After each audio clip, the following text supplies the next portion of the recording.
ওকে, so last ক্লাসে তোমাদেরকে chapter 16 এর লেকচার ভিডিও দিয়ে দেওয়া হয়েছিল, রাইট? ওয়ার্ক এন্ড পাওয়ারে আমরা স্ট্যান্ডার্ড 8 থেকে সময় পড়ছিলাম, আমাদের নতুন কিছু নাই। তো ওই ভিডিওটা তো সবার দেখা শেষ নাকি?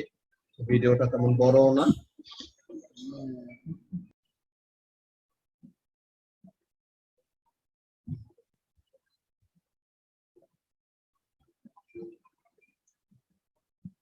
ওয়ার্ক এন্ড পাওয়ার, তো এখন এখানের মধ্যে ব্যাপারগুলো কি? First of all, what is work done? আর এনার্জির ডেফিনেশন আমরা কি পড়ছিলাম ফাহিম? এনার্জির ডেফিনেশন পড়ছিলাম কি? Energy is the ability to do work, নাকি? তো তাহলে এনার্জির ডেফিনেশন ছিল যে এনার্জি থাকলে পরে আমরা কি করতে পারবো? কোনো একটা কাজ করতে পারবো, অলরাইট? তো তাহলে এখানের মধ্যে ওয়ার্ক ডানের ব্যাপারটা কি? It is the transfer of energy. যে ওয়ার্ক ডানের সময় আমরা কি করতেছি? একটা এনার্জি থেকে অন্য আরেকটা এনার্জির ফর্মে কনভার্ট করতেছি, এমন টাইপের ব্যাপার। তো এখন ওয়ার্ক ডানটাকে আমরা যদি ফর্মুলাতে লিখি, ওয়ার্ক ডানটা কি?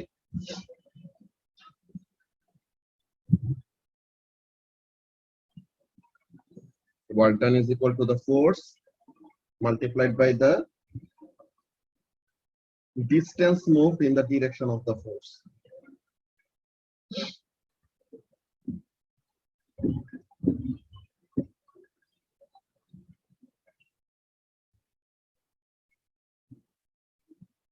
এই জিনিসটা বোঝাটা খুবই খুবই খুবই খুবই ইম্পর্টেন্ট যে ফোর্সের ডিরেকশনে কতটুকু ডিসটেন্স মুভ করতেছে, এই ব্যাপারটাই যে in the direction of the force. এই জিনিসটা অনেকজন লিখেই না, অনেকজন কি বলে? Work done is equal to force multiplied by distance move. তাদের কোন কনসেপ্টের থ্রুতে তারা বলতেছে ওই জিনিসটা তারা যদি ক্লিয়ার করে না বলে, তো তাহলে এটা অনেক টাইপের মিসকনসেপশন অ্যারাইজ করতে পারে, বুঝছো? এক্স্যাক্টলি সুভা, এই কোশ্চেনও জিজ্ঞাসা করব, সমস্যা নাই, ঠিক আছে? এই কোশ্চেনটা ভিডিওতে আসলে এক্সপ্লেন করা হয় না, বিকজ ওইটা রেকর্ডেড ভিডিও ছিল। তো এখন লাইভ ক্লাসে আমরা ওটা নিয়ে ডিসকাস করব, প্রবলেম নাই। যে দোনোটাই তো ফোর্স ইনটু ডিসটেন্স, তো মোমেন্ট আর ওয়ার্ক ডানের মধ্যে ডিফারেন্স কি? মোর স্পেসিফিক্যালি মোমেন্ট হলো একটা ভেক্টর কোয়ান্টিটি, ওয়ার্ক ডান হলো একটা স্কেলার কোয়ান্টিটি। তো এটাও হইলো কিভাবে? দোনোটাই তো একই জিনিস মাল্টিপ্লাই করতেছে, তো কোনটা কি হচ্ছে বুঝায় বলবো, ওকে? তো ফার্স্ট অফ অল এখানের জন্য ফার্স্টে যে in the direction of the force, এই ব্যাপারটা বুঝায়নি। দেখো,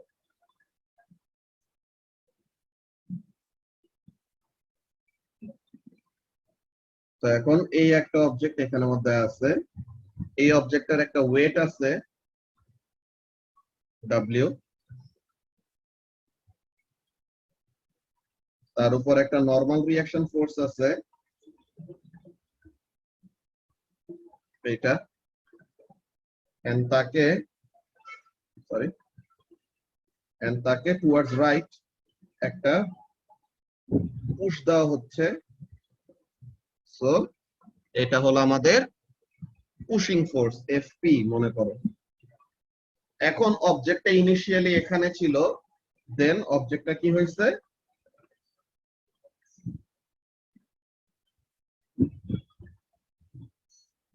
ফাইনালি এখানে আসছে। সো তাহলে অবজেক্টটা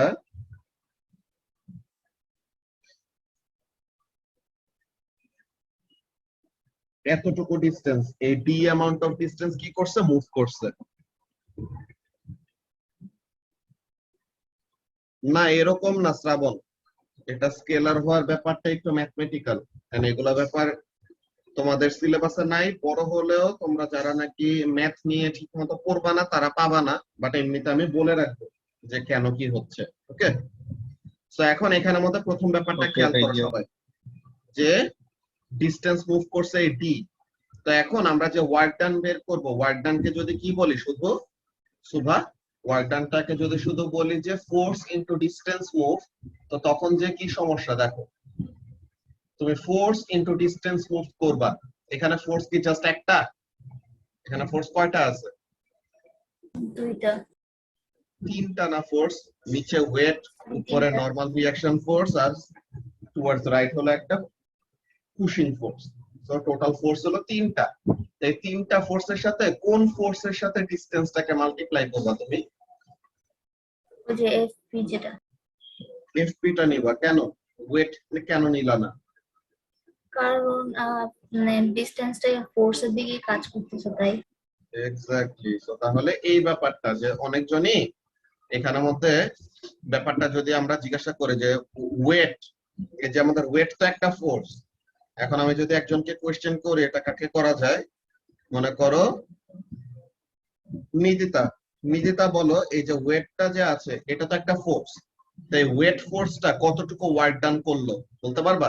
যে অবজেক্টটা এই পজিশন থেকে এই পজিশনে আসছে, তো তাহলে এই ওয়েট নামের এই ফোর্সটা কতটুকু ওয়ার্ক ডান করছে বলো তো? কোনো ওয়ার্ক ডান করে নাই। সো তাহলে the work done by the force weight is what? Zero. কেন? বিকজ ফোর্স তোমার যত বড় মন চায় তত বড় হোক, ওই ফোর্সের ডিরেকশনে যদি কোনো ডিস্টেন্স কভার না করে, তো তাহলে ফোর্স তোমার বিশাল বড়, বিশাল একটা ফোর্স, কিন্তু ওই ফোর্সের ডিরেকশনে কোনো ডিস্টেন্সই কভার করে নাই, তো তখন কি হবে? the work done will be zero. তো এখন তুমি যদি এই কথাটা না লিখতে, যে ব্র্যাকেটে যে জিনিসটা অ্যাড করে দিছে কি in the direction of the force, এই জিনিসটা যদি অ্যাড না করতাম, তো তাহলে কি ওয়েট ইনটু ডিসটেন্স হবে, নাকি normal reaction force into distance হবে, নাকি পুশিং ফোর্স ইনটু ডিসটেন্স হবে? এটা বের করার কোনো ওয়ে আছে? যে work done is equal to force into distance যদি শুধু তুমি বলো, তো তাহলে কি ব্যাপারটা আমাদের ক্লিয়ারলি যদি এক্সপ্লেন করতে চাই কি বলতে হবে? ওয়ার্ক ডানটা কি? Force multiplied by distance moved in the direction of the force. এখানের মধ্যে দেখো যে তোমার কোন ফোর্স কতটুকু ওয়ার্ক ডান করবে, এইটা বের করার ফর্মুলাটা কি? তুমি ফোর্স অ্যাপ্লাই করতেছো, ভালো কথা, এখন ফোর্স অ্যাপ্লাই করলেই ওই ফোর্সের দিকে তো মুভ করতে হবে। যে তুমি একটা টেবিলকে ধাক্কা দিলা, এখন তুমি একটা টেবিলকে ধাক্কা দিছো কিন্তু টেবিলটা নড়ে নাই, আর তুমি একটা ওয়ালকে ধাক্কা দিলা, ওয়ালটা কি করতেছে না, মুভ করতেছে না। তো তাহলে কি তোমার ওই পুশিং ফোর্সের জন্য ওয়ালের উপরে কোনো ওয়ার্ক ডান হয়েছে? নো ভাইয়া। না। তো তাহলে জান্নাতুন যেটা বলছো কি জিনিস, যে তুমি ফোর্স এক্সার্ট করলা কিন্তু ওই ফোর্সের দিকে যদি অবজেক্টটা মুভই না করে, তো তাহলে পরে কি ওই ফোর্সের ডিরেকশনে অবজেক্টটা কতটুকু মুভ করলো?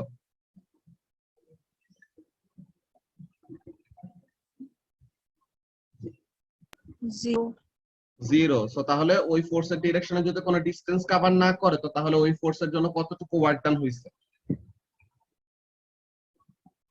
0 জুল, নাকি? বুঝতে পারতেছো কি বললাম?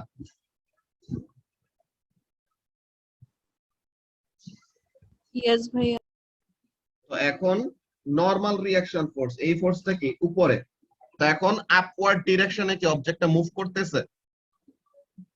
অবজেক্টটা মুভ করছে হরাইজন্টালি। সো তাহলে এই নরমাল রিঅ্যাকশন ফোর্সের জন্য কি হয় নাই, কোনো ওয়ার্ক ডান হয় নাই। তো এখন তাহলে এই যে পুশিং ফোর্স, এই ফোর্সটা যেদিকে কাজ করতেছে ওই দিকে ডিসটেন্স কভার করছে। সো তার মানে কি this force is actually doing some work. কতটুকু ওয়ার্ক করলো? ফোর্সের ভ্যালু মাল্টিপ্লাইড বাই এই ফোর্সের ডিরেকশনে যতটুকু ডিসটেন্স কভার করতেছে। বুঝতে পারলা?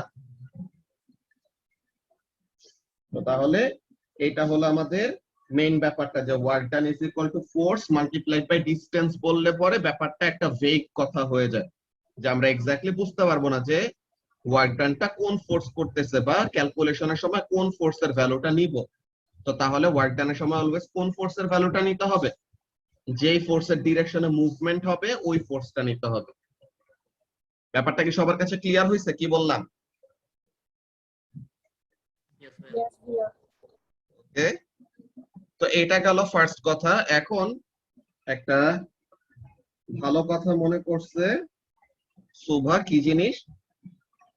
আমরা মোমেন্ট পড়ে আসছিলাম, মোমেন্টটা কি ছিল? Force multiplied by perpendicular distance from pivot, নাকি?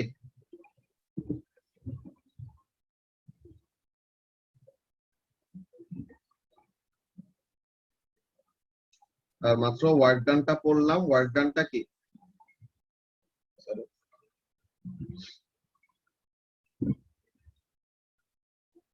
Force multiplied by distance moved in the direction of the force.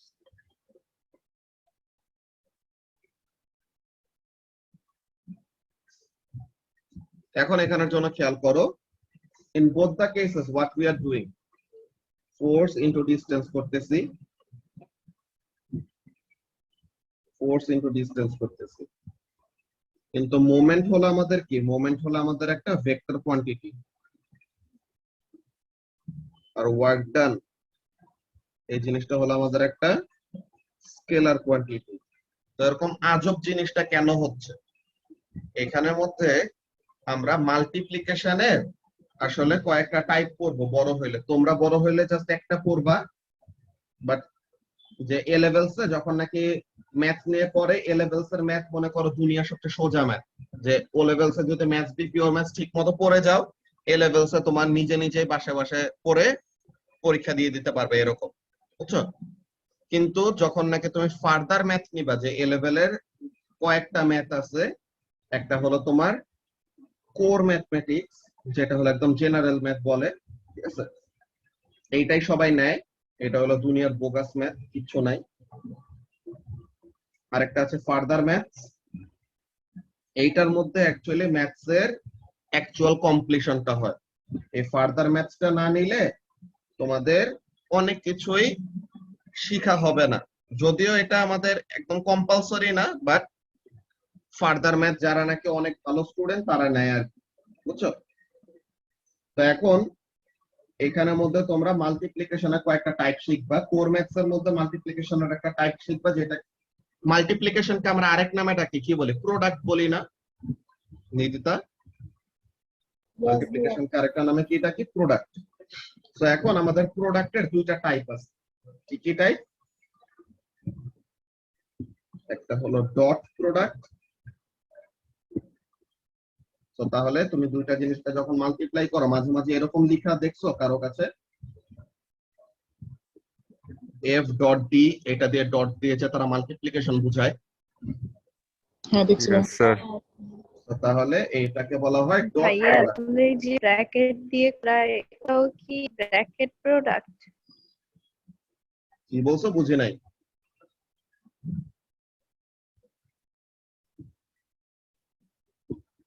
কি বলছো? আরেকবার বলো। ব্র্যাকেট দিয়ে যে মাল্টিপ্লিকেশন হয়, এটা কি ব্র্যাকেট প্রোডাক্ট নাকি জিজ্ঞেস করছি। না না না, ওরকম না। আচ্ছা, তো তাহলে একটাকে বলা হয় ডট প্রোডাক্ট, যেটা করার ব্যাপারটা একটু অন্যরকম, যে দোনোটাই ডিফারেন্ট, এটা একটা আসলে তোমরা এখনো জানো না। তো ডট প্রোডাক্টের এখানের মধ্যে কি করা হয়? F into D into cos theta, এরকম একটা ব্যাপার আছে।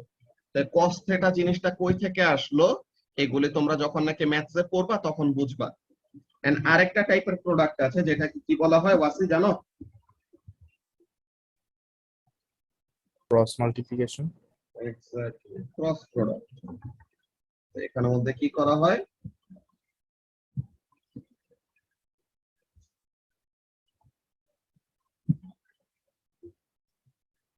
এখানে আসলে মোর স্পেসিফিক্যালি ডট ইউজ করলে ভালো। তো এখন এখানের মধ্যে কাজটা কি? ডট প্রোডাক্ট করলে পরে এন্ড ক্রস প্রোডাক্ট করলে পরে আমাদের ডিফারেন্ট দুইটা আউটকাম আসে। এইগুলোর ব্যাপারটা কেন? বিকজ একটাতে ডিরেকশন গুলাকে রিজলভ করে জাস্ট ম্যাগনিটিউডটা বের করা হয়, আর আরেকটাতে ডিরেকশনটাকেও কি রাখা হয়? ইনট্যাক্ট রাখা হয়। এই জিনিসটার ম্যাথ, যেটা এখন আমি বলবো না ডিটেলসে, বিকজ এখন বললে এমনিতে বুঝবা না। তো এখন এটার কাজটা কি? ডট প্রোডাক্ট করলে পরে ফাইনাল আউটকামটা কি আসে? ফাইনাল আউটকামটা আসে একটা স্কেলার কোয়ান্টিটি। তো ওয়ার্ক ডানের সময় ফোর্স আর ডিসটেন্স যে মাল্টিপ্লাই করতেছে, বুঝছো? ওয়ার্ক ডানের সময় ফোর্স আর ডিসটেন্স যে মাল্টিপ্লাই করতেছি, ওই সময় what we actually do dot product, বুঝছো? আর মোমেন্ট বের করতে সময় আমরা যে ফোর্স আর ডিসটেন্স মাল্টিপ্লাই করি, ওই সময় আমরা আসলে কি করি? ক্রস প্রোডাক্ট করি। তো এটার জন্য আমাদের ফাইনাল ইউনিটটা কি আসে? ফাইনাল কোয়ান্টিটিটা আসে একটা ভেক্টর কোয়ান্টিটি। তো এখন এগুলা এই যে কস আর সাইন এইসব ব্যাপারগুলা কিভাবে কি আসে, এগুলি যত বড় হবে আস্তে আস্তে শিখবা যে প্রত্যেকটা জিনিস ওরকম আমাদের ম্যাট্রিক্স ফর্মে সুন্দর সুন্দর করে রিপ্রেজেন্ট করা থাকে। এগুলো ম্যাট্রিক্স এর ব্যাপার। ম্যাট্রিক্স তো তোমরা এখনো ও লেভেলসে পড়ো নাই, পড়ছো? ওকে, যারা যারা পড়ছো এটা তো ভালো, বাট ওগুলো আমাদের একদম বেসিক ম্যাট্রিক্স। আরো যত বড় হবে কমপ্লেক্সি বাড়বে, বাট যত কমপ্লেক্স হবে তত আরো ইন্টারেস্টিং জিনিস শিখতে পারবা আর কি, যে অনেক কিছু রিয়েল লাইফের সাথে রিলেট করতে পারবা, কিভাবে কি আসলে অ্যাপ্লিকেশন গুলি ইউজ করা হয়। বুঝতে পারছো? এমন টাইপের ব্যাপার। তো এই যে এখানের মধ্যে তোমার ওয়ার্ক ডান আর মোমেন্ট দোনোটাতে ফোর্স আর ডিসটেন্স মাল্টিপ্লাই করে, কিন্তু আসলে মাল্টিপ্লিকেশনের টাইপ আলাদা। তো এর জন্য একটাতে আমরা ভেক্টর কোয়ান্টিটি পাই আর একটাতে আমরা স্কেলার কোয়ান্টিটি পাই। বুঝছো? এই জিনিসটা তোমাদের সিলেবাসে নাই। এখানে তো ডিরেকশন আছে, ফোর্স তো ভেক্টর কোয়ান্টিটি। হ্যাঁ, এখানে ফোর্স ও ভেক্টর কোয়ান্টিটি, এখানেও তো ডিরেকশনটাও তো আছে, যে ফোর্সের ডিরেকশনে যে ডিসটেন্স মুভ করছে। এখন দুইটা ভেক্টর মাল্টিপ্লাই করে একটা স্কেলারও আনা যায়, দুইটা ভেক্টর মাল্টিপ্লাই করে একটা ভেক্টরও আনা যায়। ওই জিনিসটাই তোমার কোন টাইপের প্রোডাক্ট করতেছো এটার উপরে ডিপেন্ড করবে। বুঝছো সুভা? এই জিনিসগুলা যত এরকম ম্যাট্রিক্স এর ব্যাপারগুলো শিখবা এন্ড এই ডট প্রোডাক্ট এন্ড ক্রস প্রোডাক্টের যখন আরো ডিটেইলস জানবা তখন বুঝতে পারবা। যে তোমরা ম্যাথস বি পিওর ম্যাথস আর ভেক্টর পড়ছো না? আচ্ছা, তো এই ভেক্টরের মধ্যে তোমরা ভেক্টর গুলাতে এরকম ড্র করো, দেন এখানের মধ্যে কি আসে, যে মনে করো তোমার এটা কি সাপোজ 3a, ওকে, এটা হলো তোমার 3a, যে ও থেকে এ তে গেল। দেন মনে করো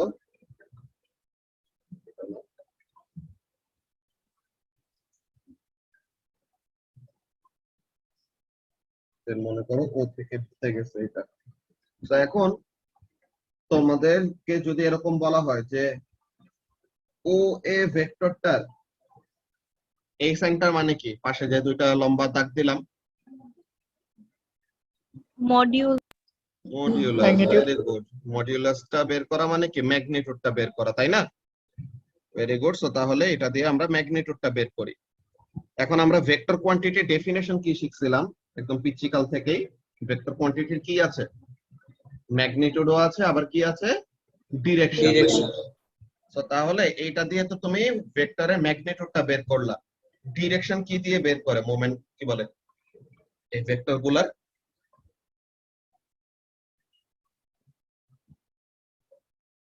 ম্যাগনিটিউড তো এইটা, ভালো কথা। এখন ডিরেকশনটা কি দিয়ে পাও জানো? এই যে ও এর উপরে যে ডাটাটা ওটা দেখলেই তো বোঝা যায়। ও এর উপরে এটা দেখে বোঝা যায়। এটা দেখে কি বুঝলা? যদি আমি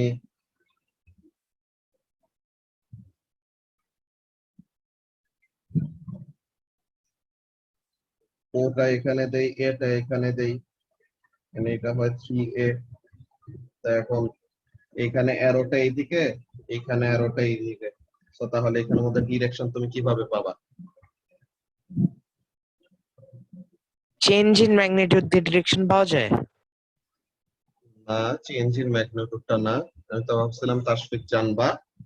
ওকে, সো এখানে তোমরা আরেকটা জিনিস করছো, বাট অ্যাকচুয়ালি মনে ভাইয়া হয় ওই যে ট্রিকোনোমেট্রি দুইটা দিয়ে কি পাওয়া যাবে ডিরেকশন? না পাওয়া যাবে না। না না, ট্রিগোনোমেট্রি কিছু না, এখানে ভেক্টরের মধ্যেই তোমরা পড়ছো, বাট তাহলে তোমাদেরকে বলা হয় না বা তোমরা নোটিস করো না। এটাকে বলা হয়, একটা তো হলো মডুলাস, এটা দিয়ে ম্যাগনিটিউড পাবা, রাইট? কি আসবে? Magnitude of the vector.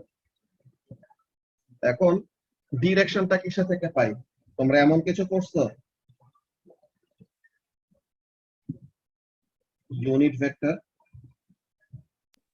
না ভাইয়া, আমাদের তো ভেক্টর খালি ম্যাথস বিতে ধরা হয়েছে, মনে হয় ফার্দার পিওর ম্যাথসে ধরবে ইউনিট ভেক্টর খালি। আচ্ছা, তো ইউনিট ভেক্টর বেসিক্যালি এইটা, যে vector divided by its magnitude. তো তাহলে একটা ভেক্টর তার ম্যাগনিটিউড কে দিয়ে ডিভাইড দিয়ে দিলে কি হয়ে যায়? তার ম্যাগনিটিউড গুলো তো কাটাকাটি হয়ে গেল, সো রিমেইনিং জিনিসটা থাকে কি? ডিরেকশন। ডিরেকশন। সো তাহলে unit vector of the vector actually gives us what? The direction of the vector, বুঝছো? তো এগুলো অনেকগুলি ব্যাপার, এই জিনিসটা আমি আসলে তোমাদেরকে আগে একবার বলছিলাম মনে হয়, যে ম্যাথস এর অনেকজনই ভাবে যে বই পড়া হলো অ্যাবসার্ড একটা ব্যাপার, ম্যাথস এর বই অনেকজন পড়ে না, বুঝছো? কিন্তু অনেকগুলা ইম্পর্টেন্ট কনসেপ্ট হইতে পারে যে টিচারের মাঝে মাঝে ক্লাসে একটু স্কিপ হয়ে যায়, ওর এক দুইটা ইনফরমেশন দিতে ওটা ভুলে যায়। এটা ম্যাথ করার জন্য একদম যে পুরোপুরি জানতে হয় এরকম না, কিন্তু এই স্পেসিফিক কতগুলি কোয়েশ্চেন যেগুলি কনসেপ্ট অ্যাকচুয়ালি তুমি যদি মনে রাখো, তোমার অনেক বছর পরেও এরকম টাইপের ম্যাথ গুলি এনকাউন্টার করতে সময় ইউ ক্যান ইজিলি রিক্যাপ, আর তখন ইজিলি মনে পড়ে যাবে। অনেকজনই বলে না যে ম্যাথ অলওয়েজ প্র্যাকটিসের মধ্যে রাখতে হয়, প্র্যাকটিসে না থাকলে পরে তখন ম্যাথ ভুলে যায়। তো ম্যাথ অ্যাকচুয়ালি ভুলে যায় না, ম্যাথ যখন করতেছিল সে আসলে পুরা ডেপথ থেকে কনসেপ্টটাই বুঝে নাই, বুঝতে পারছো তাসফিক? তো তাহলে এইগুলো ব্যাপার যত এরকম বুঝে বুঝে করবা তত আসলে ব্যাপারগুলো ক্লিয়ার হবে। তো এগুলি জিনিস ম্যাথের ওই বই, লি থিংকিং এর ফার্দার পিওর ম্যাথমেটিক্স বই পড়তে গিয়ে তো অবস্থা খারাপ হয়ে গেছে মাথার। ওই তো এটা অবস্থা খারাপ হবে, ওগুলা জিনিসই তখন আবার কি করবা, ওগুলি তখন আরো তোমাদের তো অনলাইনে তো ম্যাটেরিয়ালস আছে অনেক অনেক অনেক জায়গা থেকে, ভাইটাল কনসেপ্টস গুলি আমাদের ঠিক মতো শেখা যায়, রাইট? যে তোমার খান একাডেমি আছে, খান একাডেমি তো বিশাল একটা ফ্রি প্ল্যাটফর্ম, অনেক ইজিলি অনেক কিছু শেখা যায়। দেন আরেকটা আছে ফার্স্টে ওখানে জাস্ট অর্গানিক কেমিস্ট্রি পড়াইতো, অর্গানিক কেমিস্ট্রি টিউটর নামের একটা চ্যানেল আছে, ওখানে অনেক অনেক অনেক অনেক তোমাদের ভেরি গুড। সো ওখানে অনেকগুলা এরকম ম্যাথস এর টপিক নিয়ে ডিটেইলসে ডিসকাস করা, তো অনেক সুন্দর সুন্দর করে ওখানে মধ্যে বোঝানো থাকে, বুঝছো? তো অনেক কিছু ওখান থেকে শিখতে পারো। ভাইয়া লুমেন লার্নিং এ অত বেশি কিছু শেখায় না? কি বুঝি নাই? লুমেন লার্নিং হ্যাঁ ওখানের মধ্যে শেখানোর কথা, ওইটা আমার তেমন বেশি আইডিয়া নাই, বাট প্রত্যেকটা অনলাইন প্ল্যাটফর্মে মোরলেস তারা এফোর্ট দিয়ে এরকম বানায়, বুঝছো? আচ্ছা, সো আমরা অনেক বড় একটা টেনজেন্টে চলে গেছিলাম, তো এখন এটা নিয়ে আমরা এখন ডিসকাশনটা অফ করি। তো ব্যাপারটা বুঝতে পারছো যে মোমেন্ট আর ওয়ার্ক ডানের মধ্যে ডিফারেন্স কি, যে আমাদের দুইটাতে মাল্টিপ্লিকেশনের টাইপ আলাদা। ওকে সুভা?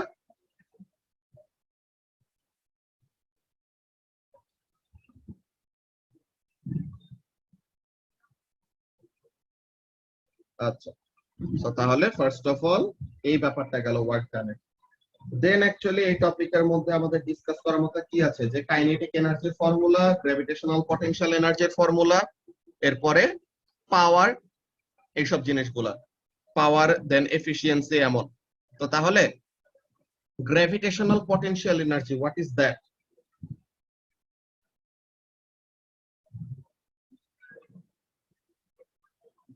ছাইরা দিলে যতগুলা ওয়ার্ক হবে ওইটাই। আমাদের গ্র্যাভিটেশনাল ফিল্ডের মধ্যে পজিশনের জন্য যে এনার্জিটা অ্যাকিউমুলেট হয়। Exactly. So তাহলে this is the energy stored within a body due to the virtue of its position, যে সে একটা সার্টেন গ্র্যাভিটেশনাল ফিল্ডের মধ্যে কোন পজিশনে আছে ওইটার উপরে ডিপেন্ড করবে যে তার গ্র্যাভিটেশনাল পটেনশিয়াল এনার্জির ভ্যালু কত। এখানের মধ্যে তোমাদেরকে পটেনশিয়ালের কথাগুলা বা ফিল্ডের ব্যাপারে একটু কয়েকটা ব্যাপার বলি, শোনো। এখানের মধ্যে আমাদের কয়েক টাইপের ফিল্ড আছে, বুঝছো? কোন একটা ম্যাসওয়ালা অবজেক্টের চারপাশে কেমন টাইপের ফিল্ড থাকবে? গ্র্যাভিটেশনাল ফিল্ড থাকবে। কোন একটা চার্জড পার্টিকেল আছে, কোন একটা চার্জড পার্টিকেলের চারপাশে কেমন টাইপের ফিল্ড থাকবে? ইলেকট্রোম্যাগনেটিক, ইলেকট্রিক ফিল্ড বেসিক্যালি ওইটার জন্য। আর যদি ওইটা মুভমেন্টে থাকে তো তাহলে ম্যাগনেটিকও আসবে, ওইটা আমরা পড়বো যে ম্যাগনেটিক, ম্যাগনেট এন্ড ম্যাগনেটিজম যে চ্যাপ্টার গুলো আছে ওখানের মধ্যে তোমরা তো অলরেডি স্কুলে যারা যারা ছিল তোমাদের জন্য লেকচার ভিডিও গুলো দিছিলাম না, ওখানে তো দেখছিলা যে একটা চার্জ পার্টিকেল মুভমেন্টে থাকলে তার চারপাশে ম্যাগনেটিক ফিল্ড ক্রিয়েট হয়। তো ওগুলা ব্যাপার নিয়ে আমরা তো এই ব্যাচে যখন আসবো আরো অফিসিয়ালি তখন আরো দেখবো। আচ্ছা, আরেকটা ব্যাপার, এটা আসলে মনে ছিল না, কে কে যেন নিদিতা আর রায়ানা, যারা যারা নাকি তোমরা জেনে এক্সাম দিতে চাও, ঠিক আছে, তোমাদের মধ্যে যারা যারা নাকি এই জেনে এক্সাম দিতে চাও আর জেনের জন্য অ্যাকচুয়ালি এক্সামের প্রিপারেশন নিতে চাও, তো তোমাদের জন্য লাস্টের দিকের লেকচার গুলো যে অ্যাস্ট্রোফিজিক্স আর রেডিও অ্যাক্টিভিটি, ঠিক আছে? অ্যাস্ট্রোফিজিক্স আর রেডিও অ্যাক্টিভিটির ওই লেকচার ভিডিওস গুলি ডিফারেন্ট আরেকটা গ্রুপে তোমাদেরকে দিব। ওকে, তো তোমরা ফার্স্টে ওই ভিডিওস গুলি দেখে যে যে প্রবলেম গুলি ফেস করবে ওগুলি বলবা, দেন ওগুলি জিনিস সলভ করে দেওয়া হবে, তাহলে যেন তোমরা জেনের জন্য প্রিপারেশন নিতে পারো তাড়াতাড়ি। বুঝতে পারছো নিজিতা? তোমার নেই অগাস্টের থেকে নেওয়ার কথা, এরপরে ওইটা ঠিক করা লাগবে আর কি, টাইমিং ঠিক করা লাগবে যে কবে কবে ভিডিওস গুলি নিবেন, কবে প্রবলেম দেখাবে, এরকম, ঠিক আছে? এন্ড বাকি যারা কেউ যদি তোমরা এখানের মধ্যে থেকে চাও জেনের জন্য, জেনে পরীক্ষা দেবা এরকম, জেনে আসলে পরীক্ষা দেওয়াটা তোমাদের টাইমটা কম পাবা, বাট যদি ওরকম স্পেশাল কোন একটা রিজন থাকে যে জেনেই দিতে হবে, তো তাহলে তখন জেনে দিতে পারো, অর এলস তোমাদের এই ব্যাচেরটাই ঠিক আছে। ওকে, তো যেই কথাটা বলতেছিলাম কি জিনিস, যে আমাদের প্রত্যেকটা এরকম জিনিসের পাশে যে একটা ম্যাসওয়ালা পার্টিকেলের চারপাশে গ্র্যাভিটেশনাল ফিল্ড, একটা চার্জওয়ালা পার্টিকেলের চারপাশে ইলেকট্রিক ফিল্ড, একটা ম্যাগনেটের চারপাশে কি ম্যাগনেটিক ফিল্ড। তো এখন এই ফিল্ডের মধ্যে যখন নাকি কোন একটা পার্টিকেল থাকে, তো তখন তার মধ্যে কি হবে, ফিল্ডের সে কোন পজিশনটার মধ্যে আছে, হ্যাঁ, এই যে আমাদের গ্র্যাভিটেশনাল ফিল্ড বলো, ইলেকট্রিক ফিল্ড বলো, ম্যাগনেটিক ফিল্ড বলো, যেটাই বলো, ওই ফিল্ডের মধ্যে সে কোন পজিশনে আছে ওইটার উপরে ডিপেন্ড করে তার কি থাকবে, একটা সার্টেন এনার্জি থাকবে। বুঝছো এই ব্যাপারটা কেন? আর্থের একটা গ্র্যাভিটেশনাল ফিল্ড আছে যেটার মধ্যে কি করি আমরা এক্সিস্ট করি নাকি, we are within the gravitational field of Earth. So এখন আমরা হলাম ম্যাসওয়ালা অবজেক্ট, তো একটা ম্যাসওয়ালা অবজেক্ট কি হয়, গ্র্যাভিটেশনাল ফিল্ডের কাছে এফেক্টেড হয়। কেমন ভাবে? Gravitational field actually causes us to move towards the centre of the আর্থ, কিন্তু আমরা আর্থের সেন্টারে চলে যাই না কেন? বিকজ আমাদের মাটির নিচে কি আছে, আর পায়ের নিচে কি আছে, সলিড গ্রাউন্ড আছে, রাইট? তো এরকম সলিড একটা গ্রাউন্ড আছে যেটা কি নরমাল রিঅ্যাকশন ফোর্সটা অ্যাপ্লাই করে আমাদেরকে মাটির নিচে চলে যাওয়া থেকে বাঁচায়। তো এখন গ্র্যাভিটেশনাল পটেনশিয়াল এনার্জিটা তো তাহলে কি হবে, আর্থের গ্র্যাভিটেশনাল ফিল্ডের মধ্যে আমরা কোন পজিশনে থাকবো ওইটার উপরে ডিপেন্ড করবে আমাদের এনার্জির ভ্যালু। ব্যাপারটা কেমন দেখো, অনেকজন, এটা একটা মিসকনসেপশন আছে অনেকজনের, এই ব্যাপারটা একটু বুঝাই দেই, খেয়াল কর। So suppose this is the earth.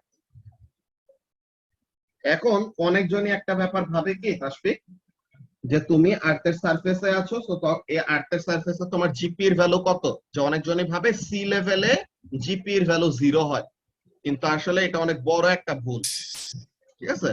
তুমি যখন নাকি সি লেভেলে আছো তোমার অ্যাকচুয়ালি জিপি এর ভ্যালু 0 না, জিপি টা অ্যাকচুয়ালি কোন ডেপথ থেকে কনসিডার করা হয় জানো? আর্থের সেন্টার থেকে। এক্স্যাক্টলি, সো তাহলে সেন্টার অফ আর্থ, সিওই লিখলাম মনে করো, তো তাহলে সেন্টার অফ দা আর্থ থেকে আমাদের সেন্টার অফ গ্র্যাভিটি পর্যন্ত কি করা হয়, ডিসটেন্স বের করা হয় অলওয়েজ।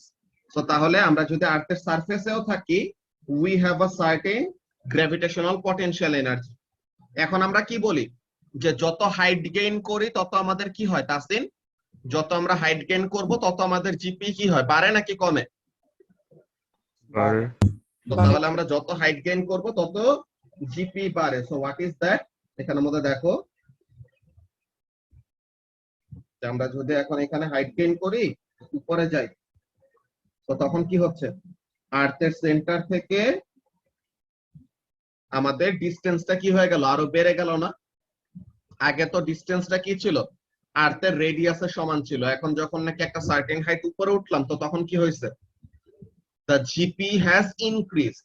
তো তাহলে আমরা যে লিখি যে GPE is equal to mgh, এইটা আসলে লেখাটা পুরোপুরি ঠিক না। আসলে কি লিখতে হবে, change in GPE is equal to mg into change in height।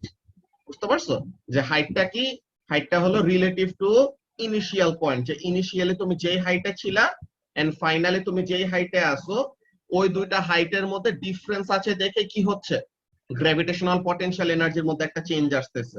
ব্যাপারটা কি বলতেছে আরেকবার বলি, তুমি এই হাইটে আছো, ওকে নিজিতা, তুমি এই হাইটে আছো, so you have a certain GP. তো এখন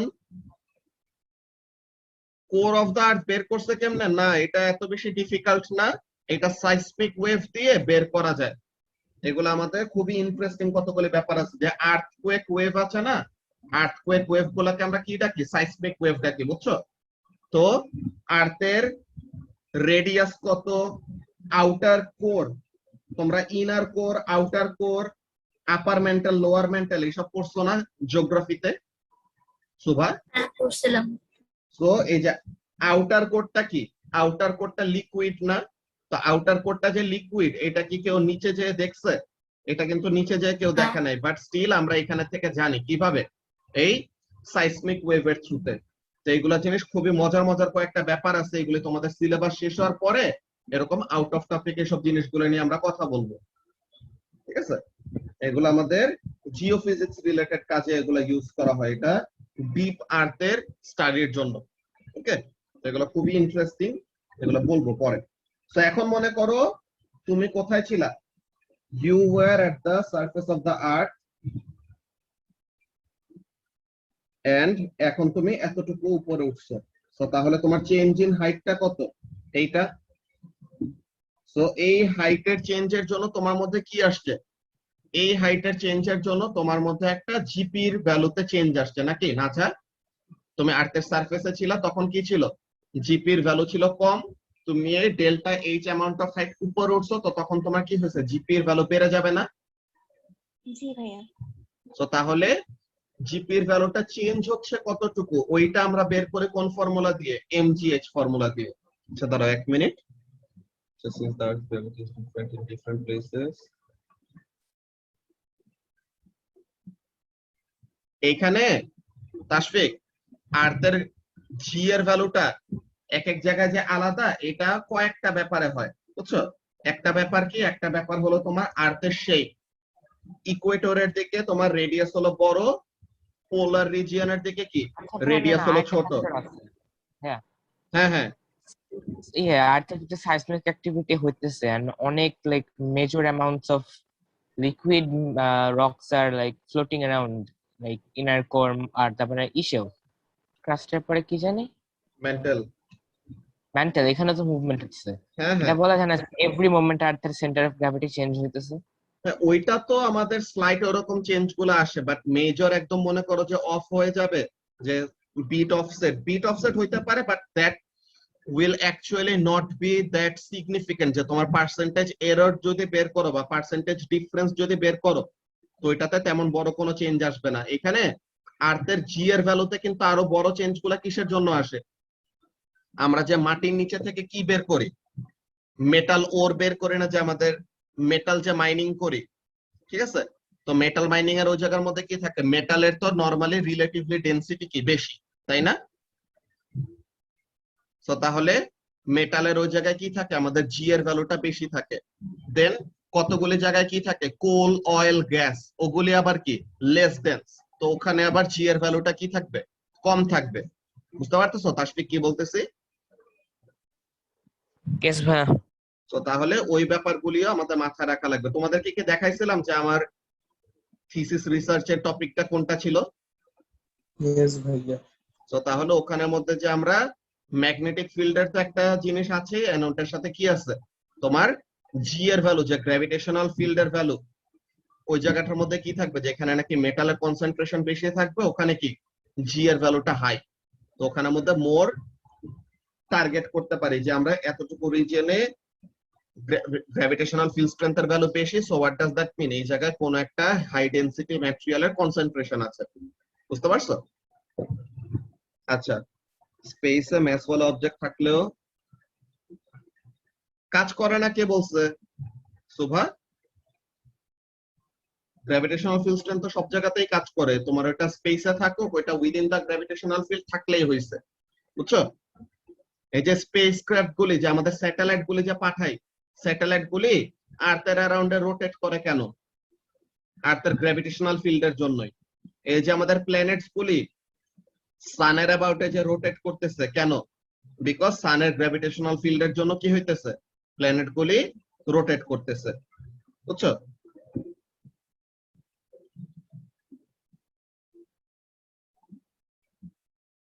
হ্যাঁ এক্স্যাক্টলি, ওখানে ওই জায়গাটা আসলে কি হয় ওইটা আমরা নিজেরাই জানি না, বুঝছো Tasfiq?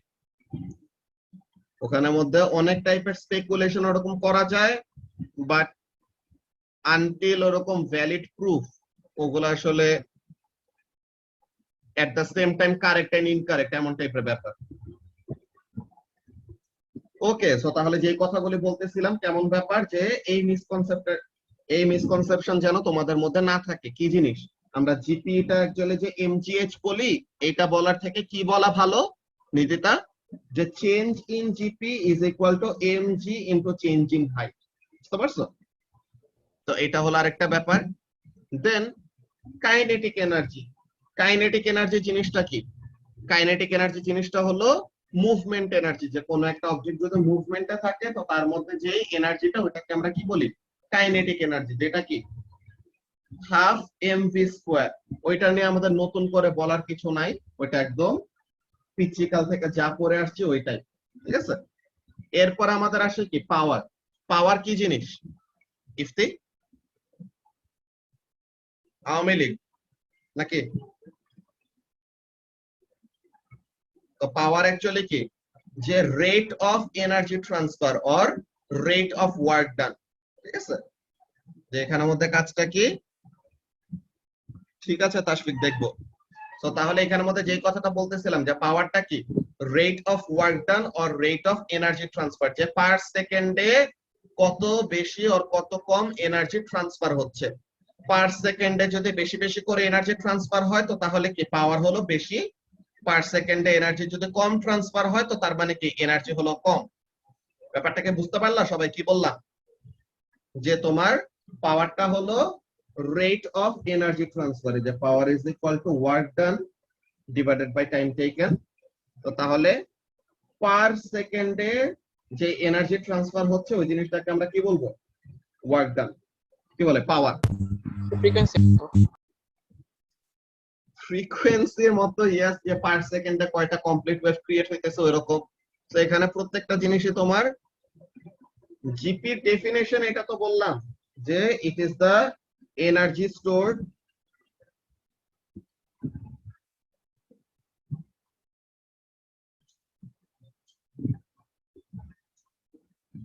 within an object due to its position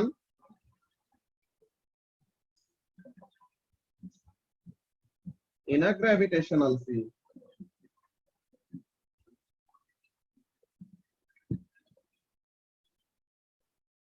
ঠিক আছে? আর এগুলি ডেফিনেশন আসলে এখন আর আমাদের দরকার হয় না, ডেফিনেশন গুলো এরকম ডিরেক্টলি জিজ্ঞাসা করবে না, আমাদের কনসেপ্টটা বোঝা লাগবে, ম্যাথ গুলা পারতে হবে। ওকে, হ্যাঁ, গ্র্যাভিটেশনাল পটেনশিয়াল ডিফারেন্স বলতে ব্যাপার আছে শ্রাবণ। আচ্ছা, এই মিটিং এর টাইম 1 মিনিটের কম আছে, নেক্সট টাই জয়েন করো, ওখানে কন্টিনিউ করতেছি।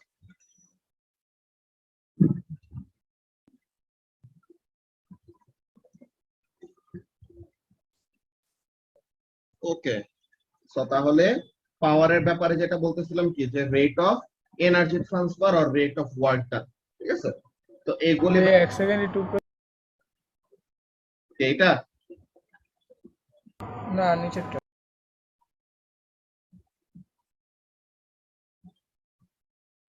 নিচে তো এখানে যে পাওয়ারের ফর্মুলা,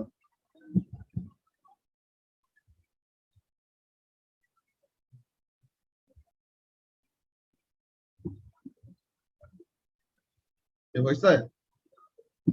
স্যার আমাদের কি ইলেকট্রিক্যাল পোটেনশিয়াল এনার্জিও আছে? হ্যাঁ, ইলেকট্রিক্যাল পটেনশিয়াল এনার্জিও আছে, এটা তোমরা A2 তে পড়বা, ইলেকট্রিক ফিল্ড টপিকে।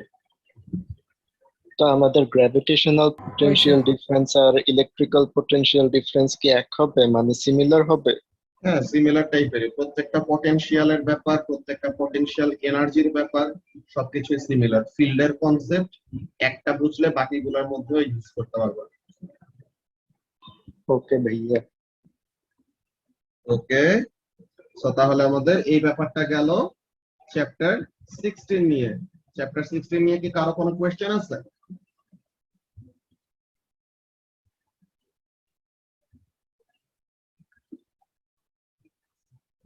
এই চ্যাপ্টার 16 নিয়ে যদি কারো কোনো কোয়েশ্চেন না থাকে, এখন অ্যাকচুয়ালি আজান আমাদের আরো তাড়াতাড়ি দিয়ে দেয়, বুঝছো? তো 6:45 এ আমরা বেসিক্যালি ক্লাসটা শেষ করব। বাট তোমাদেরকে কয়েকটা ব্যাপার এরকম বলে রাখি। ফার্স্ট অফ অল, তোমাদের অ্যাসাইনমেন্ট তো তোমরা দিছো, এরপরের অ্যাসাইনমেন্টটা আমি না দিয়ে আমি চাচ্ছিলাম একটা টেস্ট নিতে, বাট ওইটা দেখি টিচাররা কি বলে। যদি ওরকম অ্যাসাইনমেন্ট না দেয় তো তাহলে পরে তোমাদের ওরকম টেস্ট নেওয়া হবে আর কি, যে কোয়েশ্চেন পেপার কোয়েশ্চেন গুলো করতেছি না আমরা বুকলেটের, সেই বুকলেটের ওই কোয়েশ্চেন গুলোর উপরে তোমাদের টেস্ট নেওয়া হবে আর কি গুগল ক্লাসরুমে, বুঝতে পারছো? স্যার তো টেস্টই নেন, অ্যাসাইনমেন্ট অনেক ঝামেলা হয়। হ্যাঁ, তাহলে ওই জিনিসটা আমি টিচারদের সাথে কথা বলবো, দেন ওরকম জানাই দিব আর কি। তো এটা হলো একটা ব্যাপার যে আমরা পার উইক যে এক একটা করে টপিক শেষ করতেছি, যে চ্যাপ্টার শেষ করতেছে বুকলেটের, তো পার উইক ওরকম যে যে চ্যাপ্টার শেষ হবে পরের উইকে ওটার উপর একটা টেস্ট দিব, এমন টাইপের, বুঝতে পারছো? তো এটা নিয়ে আমি ডিটেলস জানাবো আরো সামনে। তো এটা হলো একটা ব্যাপার।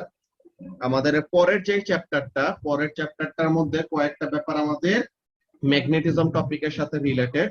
তো ওখানের মধ্যে কয়েকটা জিনিস একটু থাকবে যে ম্যাগনেটিজম টপিকের জন্য আমরা রাখবো, যে ইলেকট্রিসিটি জেনারেশন নিয়ে আমাদের টপিকটা। স্টুডেন্ট বুকটার মধ্যে যদি যাই,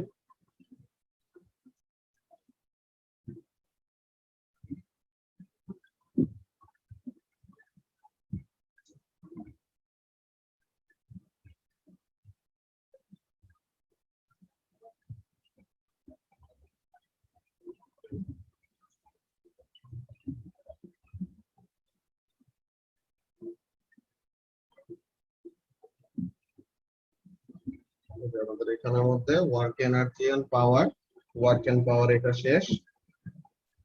তো এই টপিকটা যে আমাদের energy resources and electricity generation, ঠিক আছে? তো এনার্জি রিসোর্সেস এর এখানের মধ্যে আমাদের renewable energy, non renewable energy and এই সব এনার্জি গুলো ইউজ করে কিভাবে করে আমরা ইলেকট্রিসিটি জেনারেশনের কাজে লাগাইতে পারি। তো এই ব্যাপারগুলো নিয়ে আমাদের পড়া হলো নেক্সট চ্যাপ্টারে।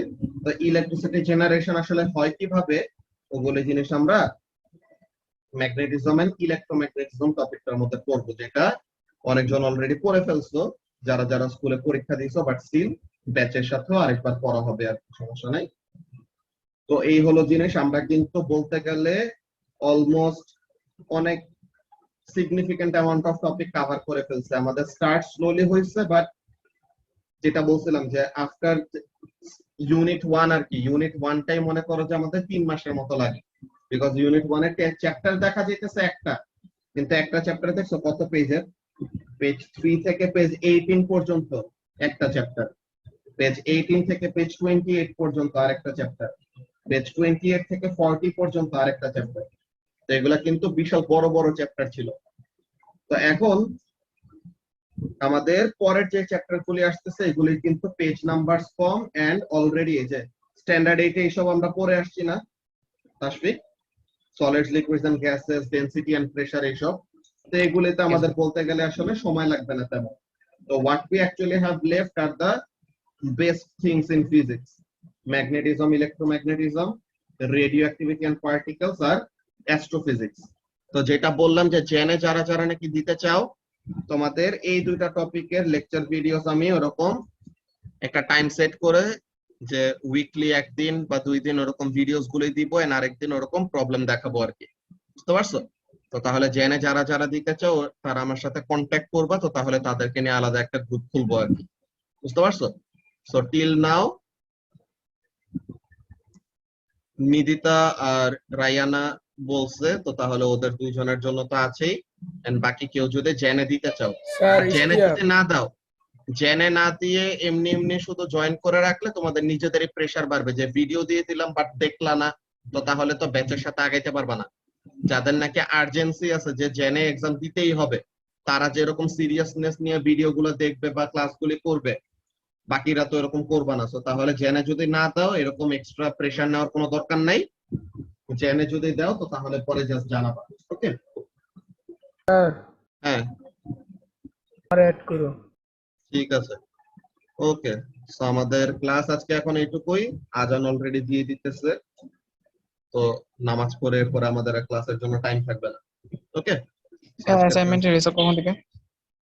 এটা দিয়ে দিব। অ্যাসাইনমেন্ট কয়েকজনের কাছে ভুলে যায় নাই, তো তারা এখনো জমা দিতেছে, তো ওগুলা চেক হয়ে গেলে সবগুলো একসাথে দেন দিয়ে দিব। ঠিক আছে, ওকে। সো আজকের ক্লাস এখন এইটুকুই। আল্লাহ হাফেজ।